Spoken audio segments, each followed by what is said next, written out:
Hey, my name is Wes Mote, World Champion Whitetail Taxidermist. In today's video, we're going to be covering how to mold and layer cast a whitetail mouth using some of the methods that I've created. So what is molding and casting? Well, it's a two-part question. The first portion of that, what is the molding? The molding is where you're using silicone rubber to pour on a part via a tree branch, a rock, what have you. This case is going to be a deer mouth because that's what we're doing today, to get an exact replica of what you're needing. The next part is the casting, where you pour plastic or any other product. There's a lot of products to use. We're going to be using plastic today, where you're pouring plastic into the mold to get that exact replica out of the mold. And this is what that looks like. We're also going to be covering, what I'm really going to be covering is what I've come up with myself, and the methods and techniques that I have contributed in this way, which is the layer casting portion of what I'll be doing. And that is where, when you pull it out of the mold, this is what you're getting. This doesn't need paint. This doesn't need anything to it. I'm not having to airbrush. I'm not having to do a lot of things that I would have to do with this. It's a lot more spot strategic and a lot more controlled. So this is what I'm going to be trying to really emphasize on in this video. Here is an example of kind of what you can do using this method. This is a national deer. This was, I think, one of the first deer I ever did this way, experimenting around. And I started on this one. And then from here, I kind of perfected a little bit and went on to my world deer. This was the North American best of show.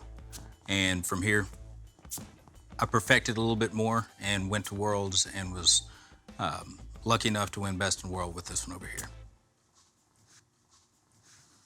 So why am I making this video?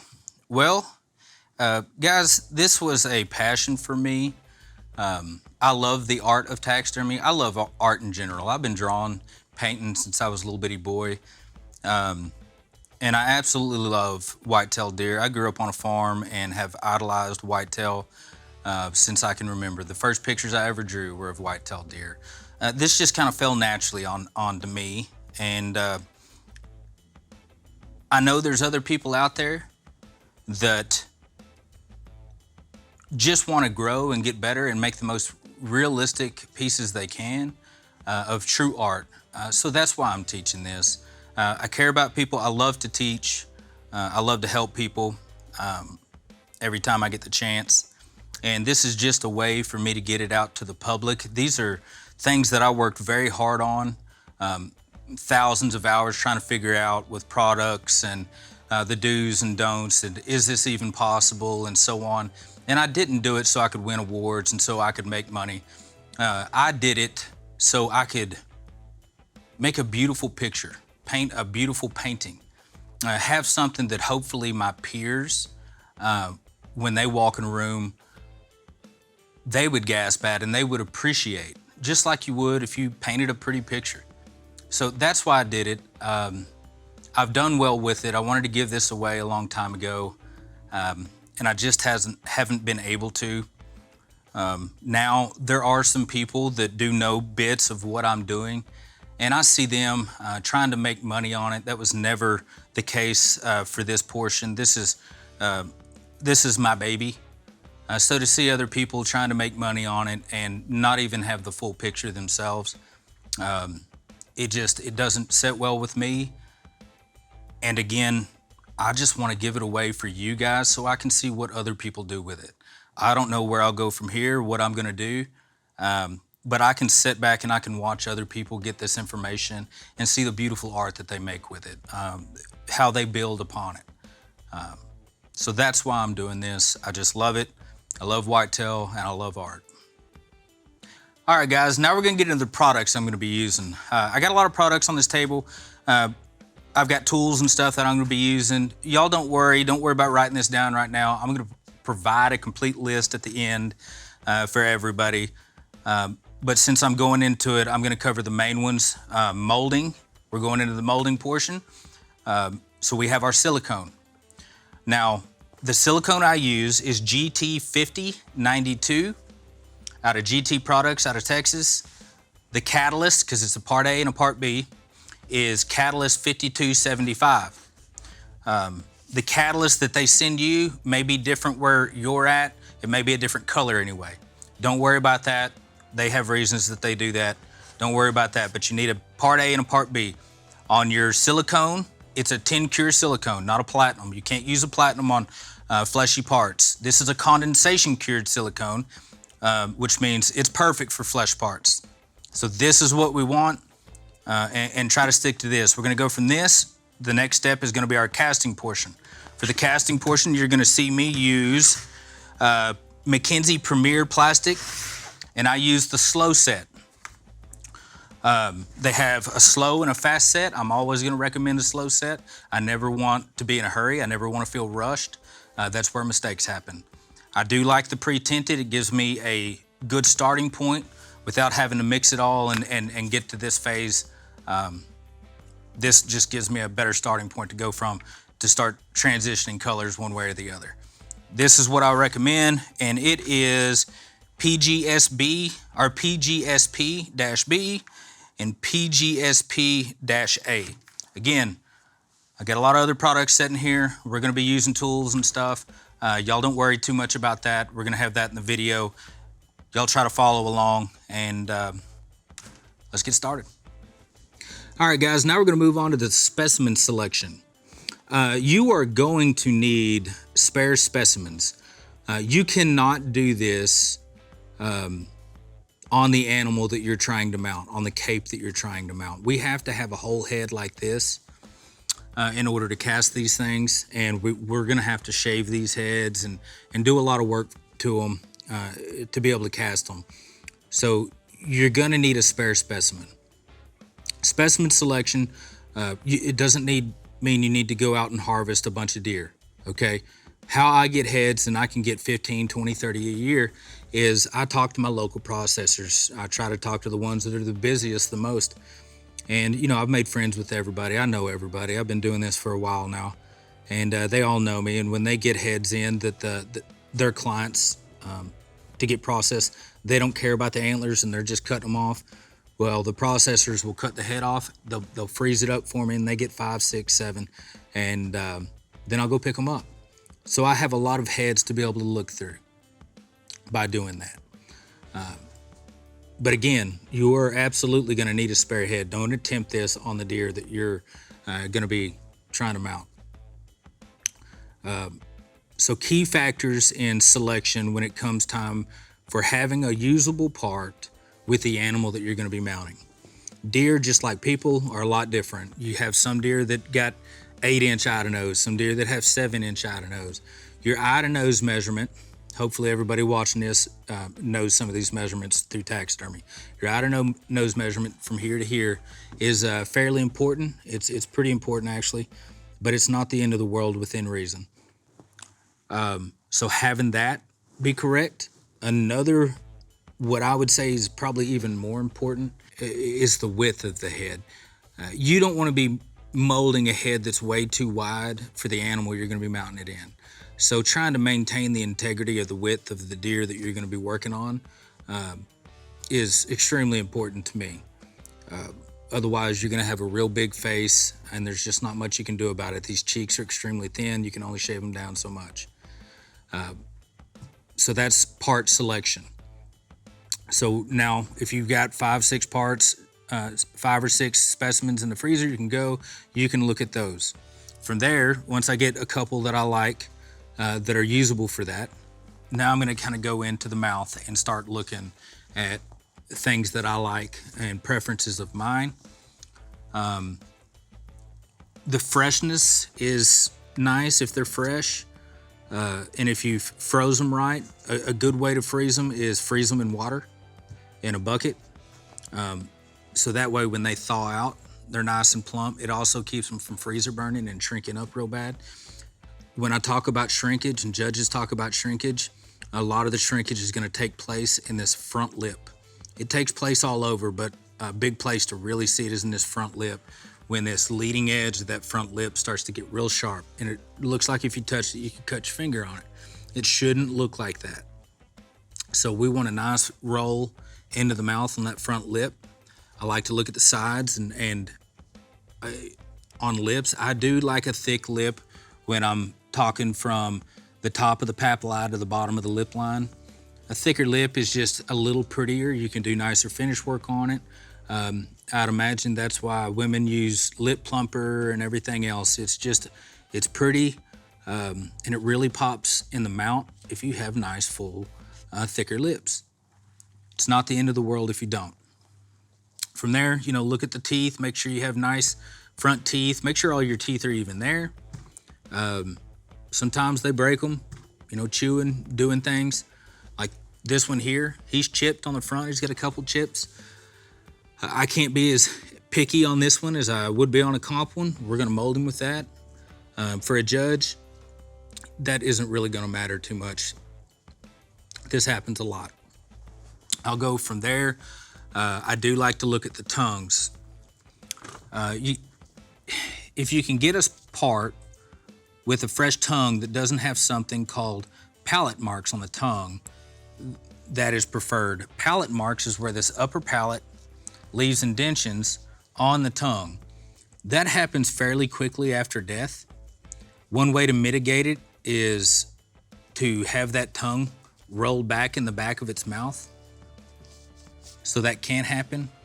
Your processors can't do nothing about that. So I would suggest, because by the time it gets to them, it's usually too late for that anyway.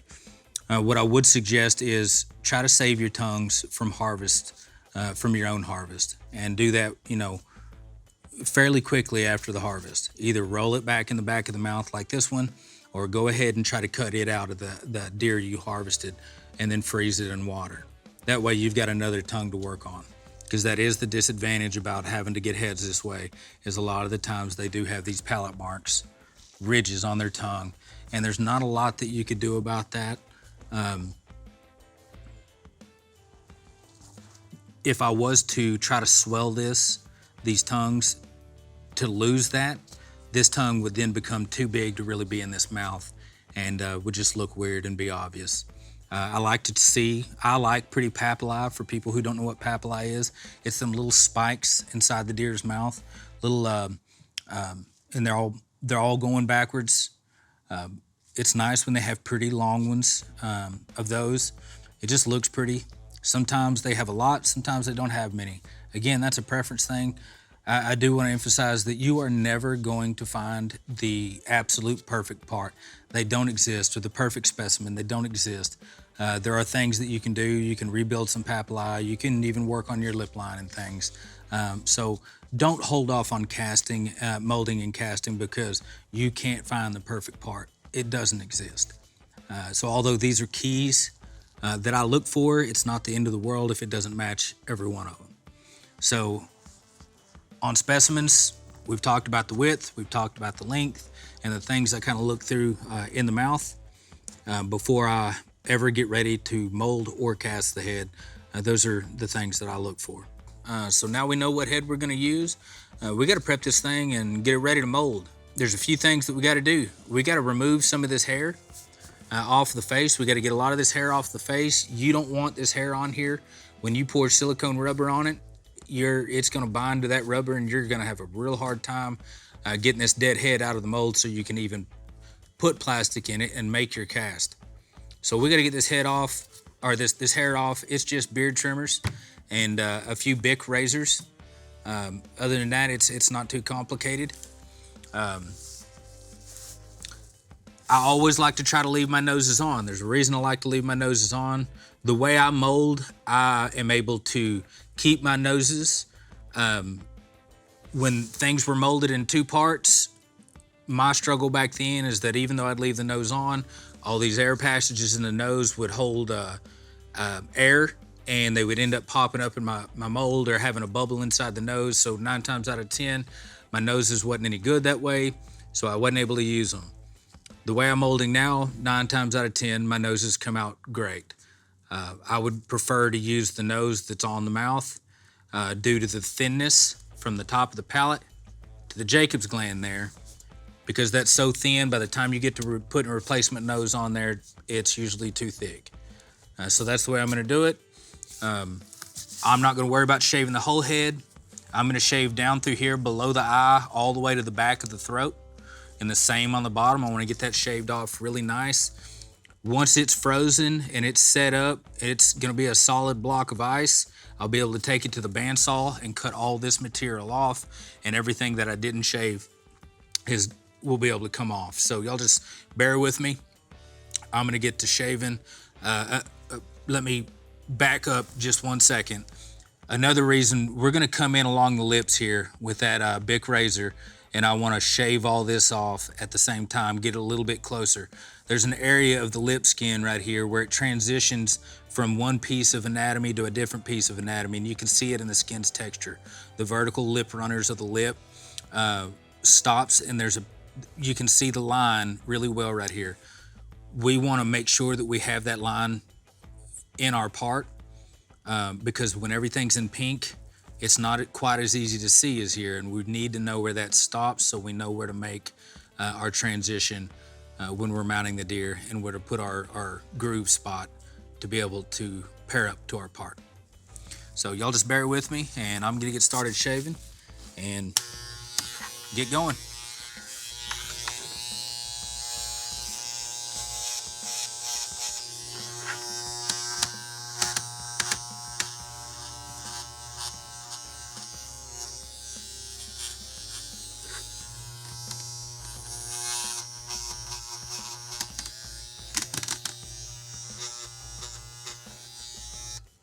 Before I get too far into this, I'm gonna let y'all know this is one of those things that this takes time and this takes patience. You gotta keep working it. I probably went through 10 of these pet clippers. They're thick hair, but it's all gotta come off. So this is gonna take me some time to do. I'm gonna keep shaving and I'm gonna get it all off, but this will be a struggle for you. Don't worry about it, just get it done. Once this gets done, there's gonna be hair everywhere. We'll take this to the sink. We'll use some Dawn water. We're gonna get all that off. I'm gonna blow it off. I'm gonna make sure all the hair is completely gone. But this will take some patience and can be quite frustrating at sometimes. Well, I got this trimmed down about as good as I can do it. I could probably be a little better about it, but you don't gotta be crazy. This is what I'm talking about. Getting it all trimmed down like this, because now we're gonna go in with the final razor and start shaving it down even more. I don't have any shaving cream, obviously. I don't shave very often, so I'll use something like Dawn or regular old soap or whatever to help me razor this down a little bit. We wanna stay, when you're shaving, make sure you don't put any cuts and stuff with your razors in these lips or in this upper lip along this small papilla and stuff. Make sure you be careful there. Other than that, any cuts up and in here and down below here, you don't really got to worry about it too bad. There's going to be hide covering that when it's installed in the mount, and chances are, if you're shaving this down, if you're shaving all this down to fit your form and stuff appropriately, that's not even going to be there anymore. So I'm gonna get started. I'm gonna put a little soap on this, and I got a lot of razors. These things are hairy, it's thick hair, and it sometimes takes quite a few. So I'll go ahead and get started.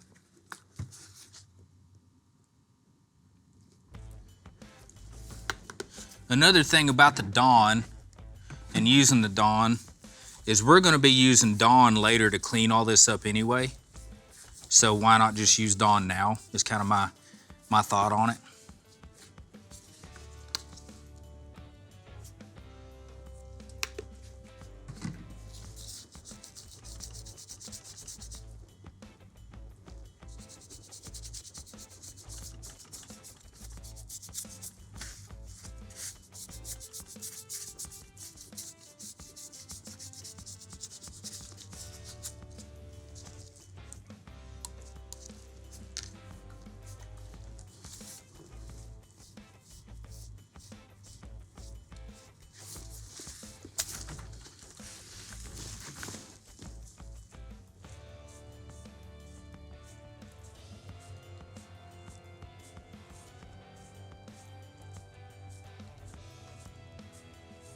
You don't need to go against the grain of the hair on this. You can go with it. We're not trying to get a beautiful shave on our face so we don't scratch our old ladies up. We're just trying to get this down enough that we got nice detail and it doesn't have a problem binding into the mold. So this isn't something you gotta spend a whole lot of time being super strategic about. There's other areas that I'd rather you focus your time than on a perfect shave on a dead deer.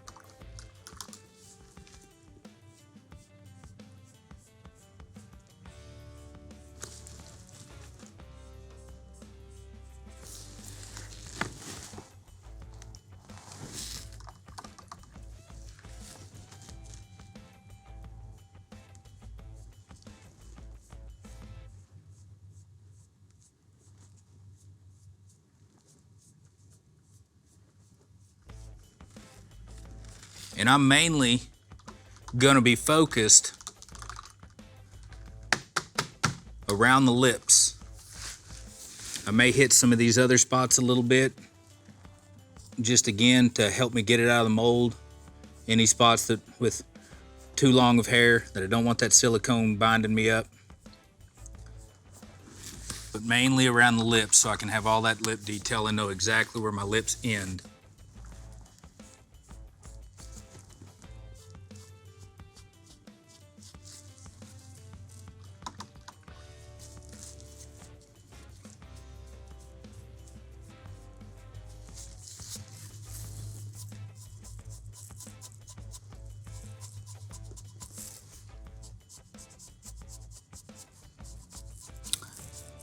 All right, so right here, y'all are seeing me be kind of rough with it.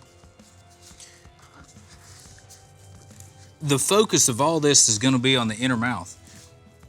The only external parts of your mouth are gonna be this nose, which again, you're gonna have hide wrapped over, but the main portion is these lips. That's the only real external portion of the mouth. All of this stuff up here gets shaved down onto the belt sander and everything else. It doesn't have to look pretty. You're gonna need to make some corrections to that anyway, due to your pose, your setup, the attitude of the deer you're trying to get, the attitude of the pose you're trying to make. I'm kind of thinking on this one, we're gonna do a Fleming. So I may get a little strategic around the nostrils and up and in here, making sure we have good detail down in there. Kind of like to do something a little different, and I've got a personal deer that, you know, I might just want a Fleming on the wall for, so we'll see how it goes. But you can be rough over here. Just slow down when you get around the lips, slow down when you start getting into the interior of the mouth so you're not cutting off things that you need.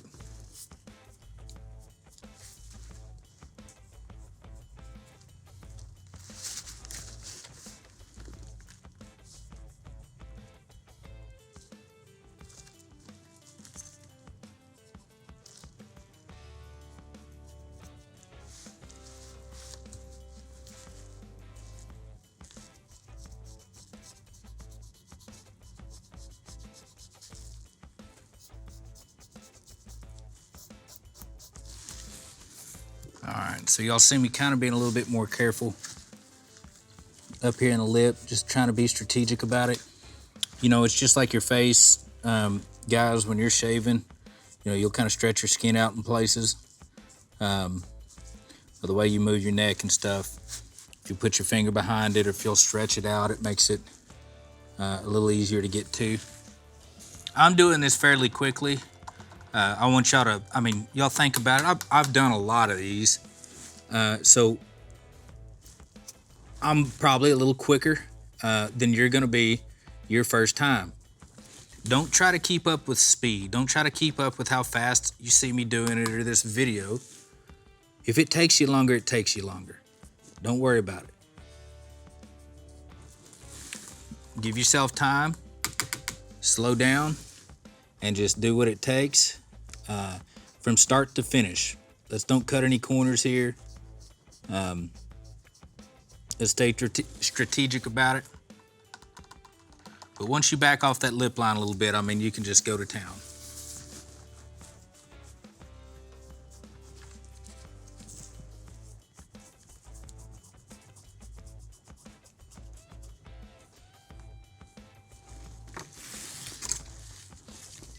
These razors are cheap. I don't mind going through 100 of them.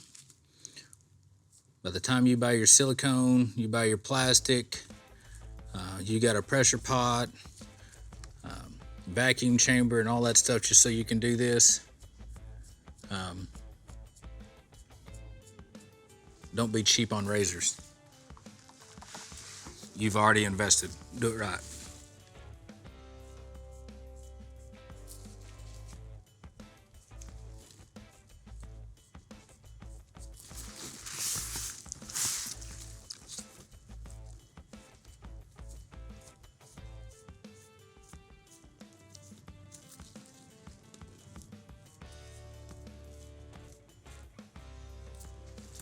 All right, guys, I've gotten this trimmed up. I've gotten the edges kind of done. Went through a few razors to do it. Probably didn't need to go through that many, but I don't cheap out on razors. We've went in, got close to the lip line. Everything's down pretty low. Now you see a bunch of hair on this thing. I'm not worried about all this. After this gets froze up, we're gonna take it to the bandsaw, just like you would cut a ham or cut anything else on a bandsaw, and just cut all this off and strictly have the mouth portion and the nose portion to cast. So it'll be like right in here and right in there. So I'm not too worried about the rest of this. Now what I got to do is, we've kind of looked at this tongue, and because it has palate marks, we're not going to use this tongue. And chances are, guys, you're not going to have a usable tongue. You're going to have to be like the rest of us, and we save tongues off of animals that we harvest, and friends of ours that harvest their animals. They know exactly what to do with them, and that's shoving them back in their mouth, and they save them for us. So I get a bunch of tongues over a season, maybe not quite as many as heads, but I get better tongues. So I'm going to take this one out, and we'll mold this mouth without the tongue, and then after we get the cast, we'll lay a new tongue in there and freeze it up the same way we're doing this, pull it out, and then cast it, and it'll fit right back down in our mouth and be a nice tongue. So there's all kinds of poses that you could do. If he was licking like this or something, you would probably want to use this tongue that's in there, and then the palate marks wouldn't really matter. So that's also going to be pose dependent. So y'all think about that. Think about what will show in the pose that you're doing. We're going to go with the Fleming. A little bit of a mouth open like my second in world deer. We're stepping into a phlegm, and with that, this tongue probably isn't, you would see the palate marks. So we're just going to go ahead and remove it, and I'm going to show you how to do that in the process. When I'm removing this tongue, what I'm going to do is I'm going to look at it, stretch it out to one side. This is the nastiest part of it. It's not my favorite part of it, but if you reach up through their esophagus, you can stick your finger through, or even you can see if I shove this scalpel up through, I can go through the mouth like that. So what I'm gonna do is I'm gonna cut through this flagellum. This piece of skin down here on the bottom of their tongue that connects it to their bottom jaw is called the flagellum. I'm gonna cut this flagellum back. Then what I'll do is I'll roll this tongue around and start snaking it through the esophagus. And from there, I'll keep making cuts. Again, I'm doing it this way so I don't cut holes through the exterior of the mouth. I don't want any holes through the exterior of the mouth. I don't want to bring it out through the bottom. I want the inner mouth to be one solid piece, because I'm gonna mold it in one solid piece. So again, I'm just gonna cut these, and I'm gonna start snaking it back and start wrapping it through the esophagus.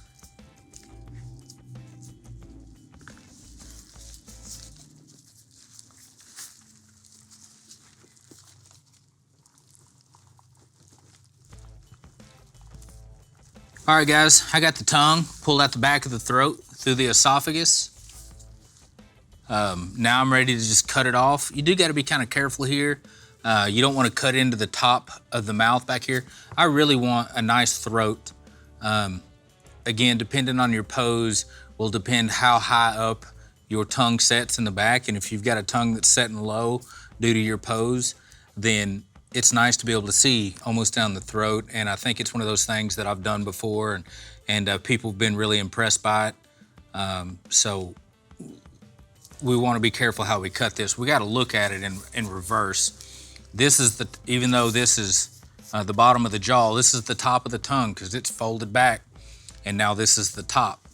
So down here, that hole there is the back of the throat. So we're going to cut through this tongue like this and just clip it right out of there.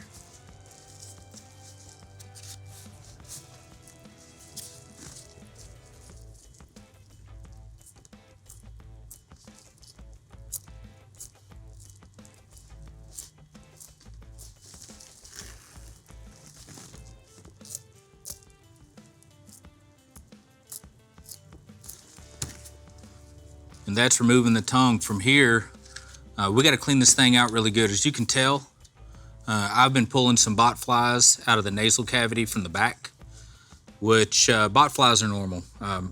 I mean, almost every one of them have it. We got to get this thing real clean. We got to get its nasal passages real clean.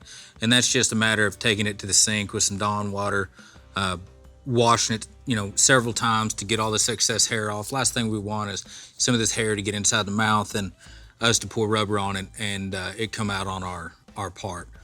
But at the same time, we're going to be cleaning everything we can, trying to make sure we don't have these bot flies in there. One thing that can happen is if you pour, we're going to mold this like this, straight up. We pour silicone on this, and there's a bot fly way back in his nasal passage somewhere that you don't see. And this is one of those things that it just happens. You may not be able to get them all out. It just happens. You don't see them. You pour silicone on it, and all of a sudden one floats up through here.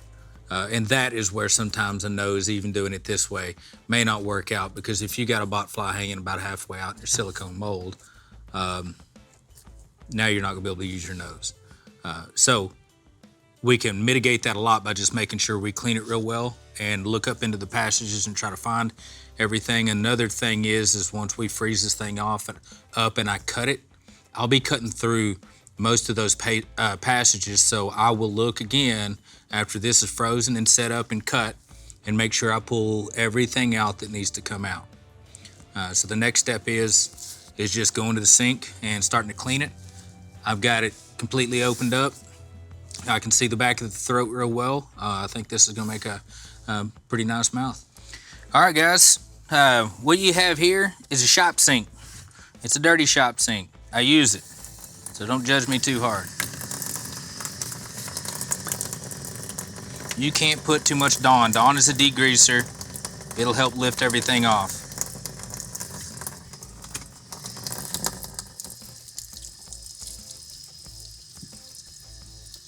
That's another thing. Because it's a degreaser, you've got snot, you've got slime, you've got blood, you've got all kinds of things in this mouth besides just hair that we've cleaned. The Dawn will help lift all that, help cut it off. If you leave any of that in there, you're gonna have slick spots in your, if you leave any of that in there, you're gonna have slick spots in your mold. And it's gonna look like you've lost detail, which you will lose detail because the silicone won't lay right next to the skin.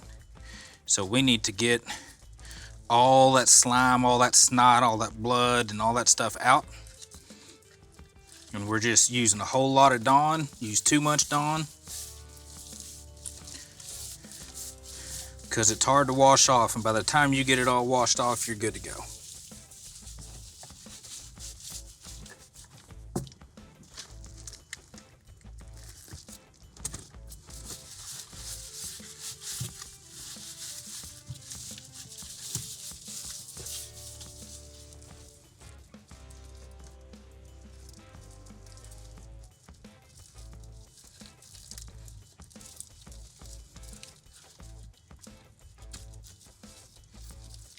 Remember, I got the esophagus back here, so I can come up through the back of the throat and clean all that real well.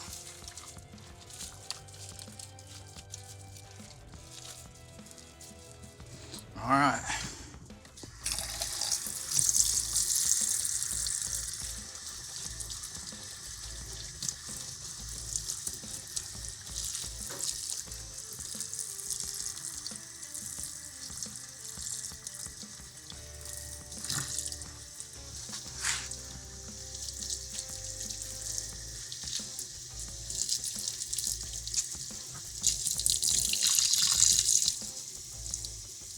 You'll do this, you'll blow it off, and you'll look in the mouth, and you'll have some hair.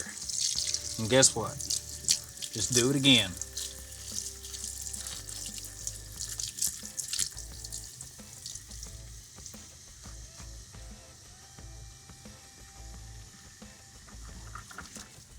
So we've got the head clean, got all the dawn off. Should be nice and clean by now.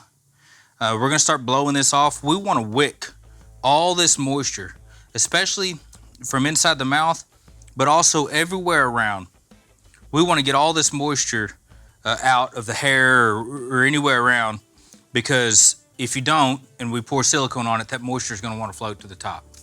And we're gonna get slick spots in our mold. We don't want that.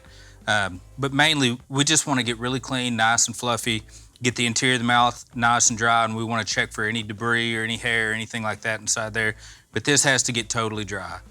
So that's the next step. It may get a little loud, and I'm gonna use an air chuck with my air compressor to kind of get started.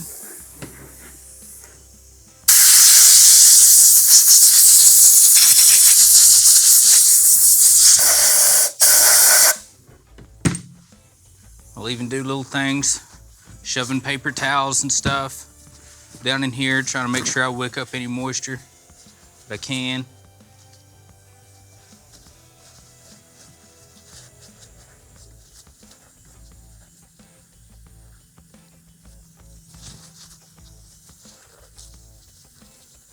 Shove them in the cheeks like a pack rat.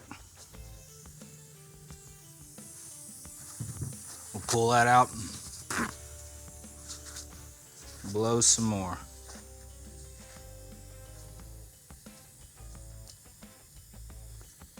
I can't stress enough on how important it is to get this thing totally dry.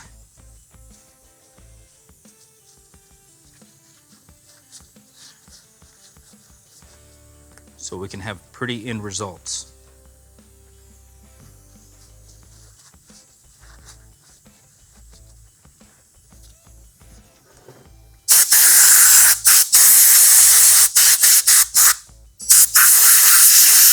All right, now I'm gonna turn on the pet dryer.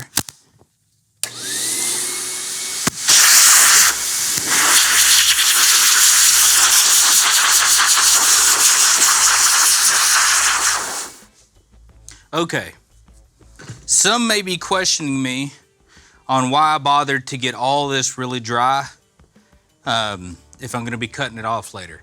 And the reason is because as this is setting up in the freezer, again, I do a one-piece mold. I'm gonna show you how I cut it apart and do all these things. I do things quite a bit different than what I've seen out there, and I do it this way for a reason. But in the process of manipulating this mouth, since I'm using this whole head, and I don't wanna break my pendulum here or my connection point on the side of the head so I don't have a free floating jaw, I gotta leave the head whole. I get all this really dry, everything really dry, because I don't even want to pick up moisture on my hands from manipulating the head in the freezer, get moisture on my hands that I get inside the mouth. So it's just better to get over dry instead of under. You literally can't get them dry enough. This one looks pretty good to me. He's about ready to put in the freezer and get started setting up. We need to look at some reference pictures and kind of start manipulating and moving around and getting it ready to go. Okay guys, here we are. I've got it posed up. I just took it out of the freezer. It's got some frost on it. This is what I did, is I put it directly in the freezer. I let it set up for about an hour. It took about an hour in my freezer. Maybe your freezer's colder, it won't take quite as long. Once it starts firming up, I really don't mess with it until it starts firming up. There's no point because everything just falls back down. Once it starts firming up, I went in there and I could articulate a little bit at a time. But as soon as I was done articulating it, you got to close the door, leave it in there for a little while longer to freeze up again. And it's just a process of working in and out of the freezer like that several times over hours to get this thing to freeze up how you want. One thing to consider while you're in the freezer working on this is that your hands are hot. So the more you touch on it with your hands, the more it's going to thaw out. So be very careful that when you're articulating stuff here, that you don't have your hands back here or vice versa. Right now, I'm going to be very careful when I go to start trimming this up that I do not touch anything on the mouth with my hot hands. We're going to use a towel. I'll cover my hands with towels and stuff so I don't thaw that out while I'm trying to do other things. And if I feel like I'm starting to, then I'll put it back in the freezer and let it set up a little bit longer and get it back out and start over again. So you guys be very cautious or cognizant of your hands are warm. Anywhere you're touching with your hands is going to start thawing out, especially on the thin skin areas like up around the mouth and in the lips. There's little tricks and things that you can do. Depending, again, this is pose dependent. We decided to go with the Fleming. This is very pose dependent, but on this one, what I thought would help me is I took a needle and some thread to pull that nose back. So at least I already had a good start of it. If you're doing a licking, you can do things and tie it in different places. So you can think about how I did this and look at how I did this. Because again, this is very pose dependent and you might need to raise a lip or do something else to get you some help there. So from here, it's froze up, it's ready. I matched my reference as good as I could. And we're ready to start trimming off the stuff that we're not gonna need and start building our boxes and get ready to pour some silicone. Okay guys, I've went ahead and taken it to the bandsaw, made my cuts. There's some principles to my cuts. Your cuts don't have to be exact. Another thing is your cuts are gonna depend on your pose and what you're doing. So that's gonna be up to y'all. The principles of your cuts is making sure that when you take this to the bandsaw or you take this to the sawzall that you know the interior of your mouth and you're not cutting through the top or through the sides or anything like that, because all this hard work is gone if you accidentally cut through the top of the palate. It's better to have too much than to try to save money and material by getting too close to the roof of that mouth or to the bottom of the mouth or to the back of the throat back in here. I would rather have too much. Back in the days of dental acrylic, I might not have agreed with you there because dental acrylic was really expensive. Plastic is relatively cheap, so don't waste all your time and labor trying to get those exact. Stay away from the inside of the mouth on your cuts. From there, I went ahead and built a box. I'm using some foam board. I actually got this idea from James Yarborough out of Texas. He's using the foam board for his stuff. I liked it. I went with it. I've done this out of all different kinds of things, so don't get caught up into it. You can use plywood. You can use all kinds of things, plastic and everything. You need strong, rigid walls to hold the weight of the silicone. Your box needs to have no holes in it, no pinholes in it at all, so the silicone doesn't seep out. So I went ahead and built a box from these. On the inside, I have it all hot glued and sealed up. Everything's sealed up inside, and you guys can take a look inside here to see that I've got it all sealed up. Plus, I've reinforced everything with tape to make sure that our silicone doesn't leak out. We're going to put this back in the freezer after I bed this in clay. The bottom of this has about a 1/2 inch of clay in there, so I can bed this head in there straight up and down. And once we bed this in clay, this is going right back into the freezer, and we're going to talk about silicone. All right, guys, it's time to start with the silicone. The silicone, again, is what we're going to be pouring on our part. It's a part A and a part B mixture. It is a 10-to-1 ratio by weight of your activator to your actual silicone.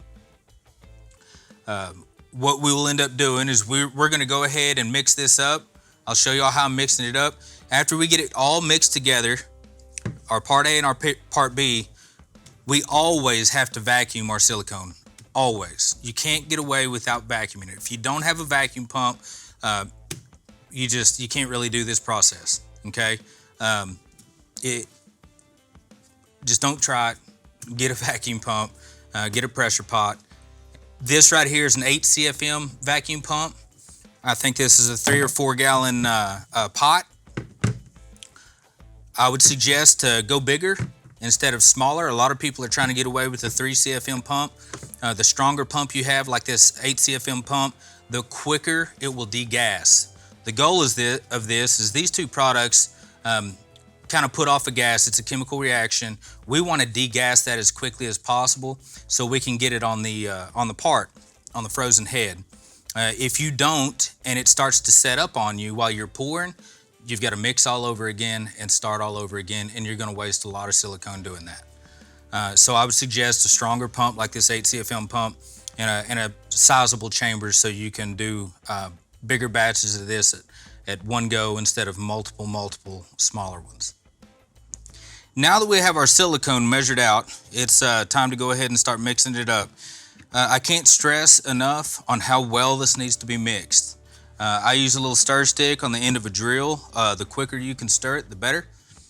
But this needs to be mixed really well. We've measured this at a 10-to-1 ratio by weight.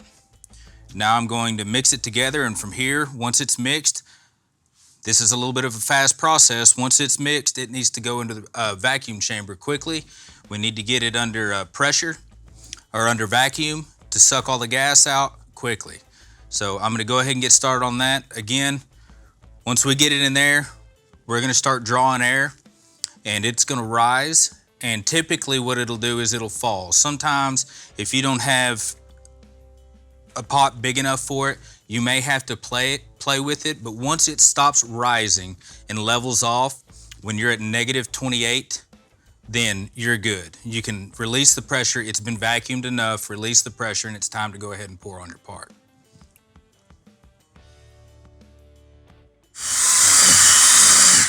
All right, guys, if y'all can see me, I'm kind of scraping the sides of the bucket to make sure I get everything.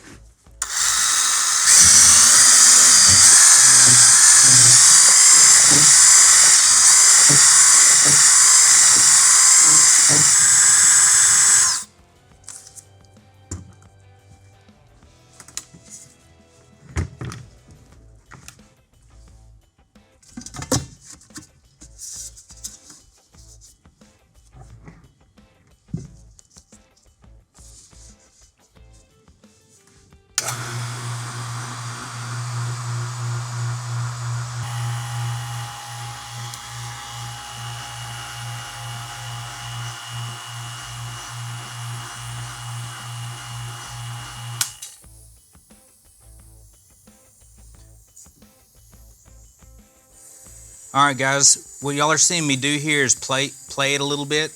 I don't have enough room in the bucket for it to completely rise and then fall. So I'm letting some pressure off and I'm gonna keep hitting it.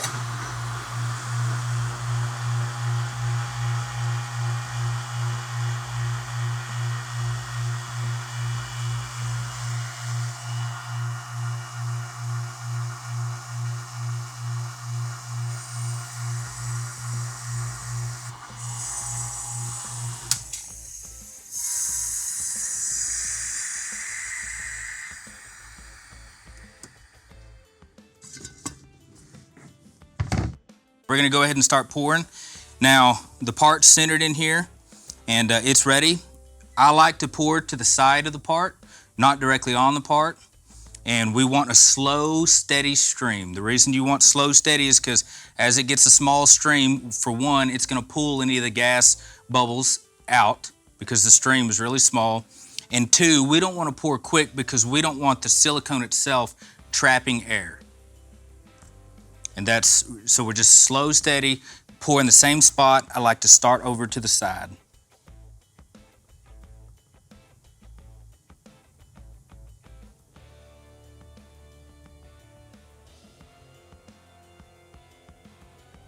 Now, this is a tedious, patient process that just takes time.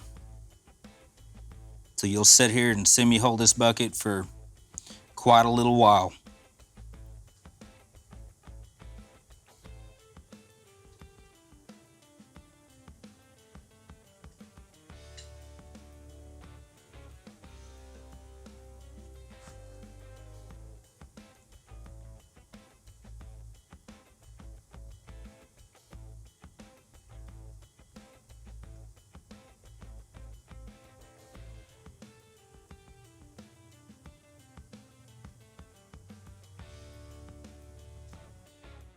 If you like this video, like it here on YouTube, and subscribe to the Mote's Taxidermy YouTube channel. If you have any questions about this content, check out the Facebook group Mote-Casting, Casting in Layers Questions and Answers. Thanks for watching. Now go to part 2. It's out right now.